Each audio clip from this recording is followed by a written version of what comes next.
Turbo is brought to you by UPS, the official express delivery company of NASCAR. We want to race the truck. People love the truck. 154 laps complete. Tony Stewart, after pit stops, still out front of Ryan Newman, Greg Biffle, Dale Earnhardt Jr. now fourth, and Jeremy Mayfield had a great stop and lines up for the restart fifth. Steve Burns. Well, Mike, in practice on Friday, Joe Nemechek's 01 Army car wasn't as fast as he wanted it to be, so the team changed springs. Each race car has 4 springs. They put in softer front springs, and that gave that car a lot more front grip. Just one of the ways the teams can make an adjustment here in the Nextel garage. We're ready for the green flag. That's this week's Craftsman adjustment as we get a green flag, and Tony Stewart jumps right out with it. Guy on the pole, you know, guy on the restart, he ought to get the jump because he's one that sets the pace, so he ought to get the jump. Tell you about talking about get the jump. Jeremy Mayfield in that 19 car, he made about 10 position jump on pit road. We even questioned did he change 2 or 4 tires. He changed 4 tires, but I like his pit selection right at the entrance of pit road, like Kevin Harvick last week at Las Vegas. Get there, get your work done, then all you have to do is maintain pit road speed leaving. And you see who his neighbor is, don't you? Kevin Harvick. Kevin Harvick. So they liked it too, Larry. Casey Mears, 6th place and coming. 1.5 seconds off the lead, just ahead of Kurt Busch, Jimmy Johnson, and Jamie McMurray as he battles Jeremy Mayfield for 5th as you watch from Mayfield's back bumper. You just listen to the audio from Jeremy Mayfield's car right there. I mean, they're just out of the throttle about a half of a second. Yeah, on these new tires, you're going to be perfect. That's about it. That's some pretty close racing right there, boys. A long way to go to be beating and banging like this. Nice and smooth.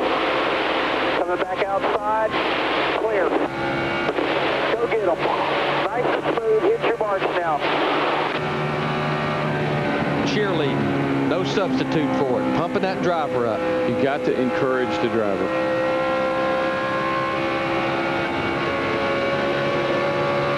Robbie Gordon doesn't want to wait to get the free pass. He was all over Tony Stewart these last couple of laps. Guys, one of the things I'm noticing right now, leader Tony Stewart, for example, as well as guys like Greg Biffle and Dale Earnhardt Jr. have just run the fastest laps of the race right after this last pit stop. So these guys are making adjustments to the race cars and making them faster as we go along. I think also the racetrack is cooling down just a little bit. It's getting overcast.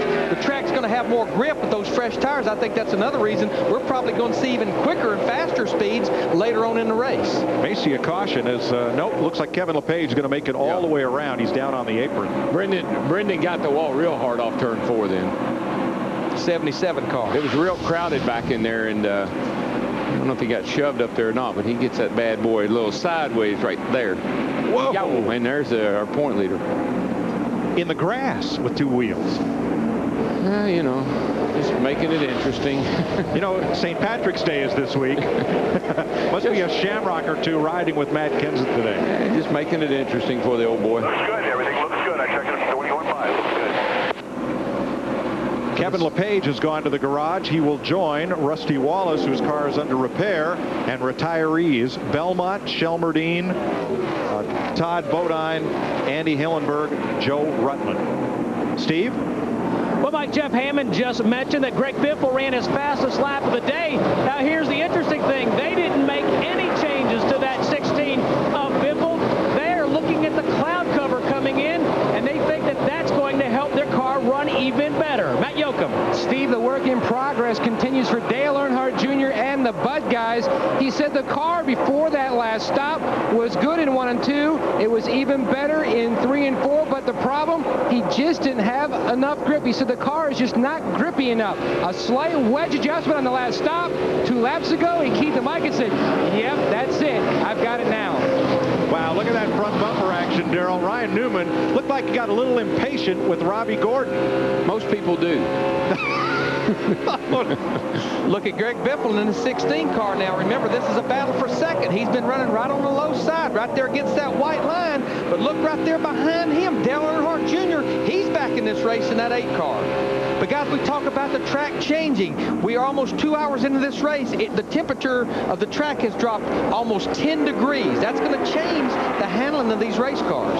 For the better. Yes, it will. It's going to pick up grip. So it's going to be. I talked to my wife earlier, Stevie, and she said it was raining in Nashville a little while ago, so it's coming this way. Just remember, when we started this race, it was 96 degrees. That makes a huge difference, 10 degrees in track temperature, faster speeds, plus it tightens the car up. It gives them more grip to the racetrack.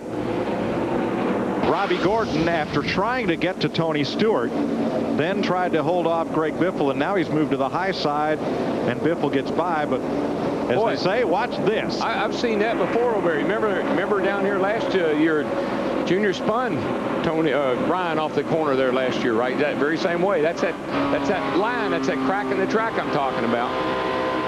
Watch that 12 car come up the hill now. And here he comes, and he gets a little bit loose right there. Junior gives him a little nerve.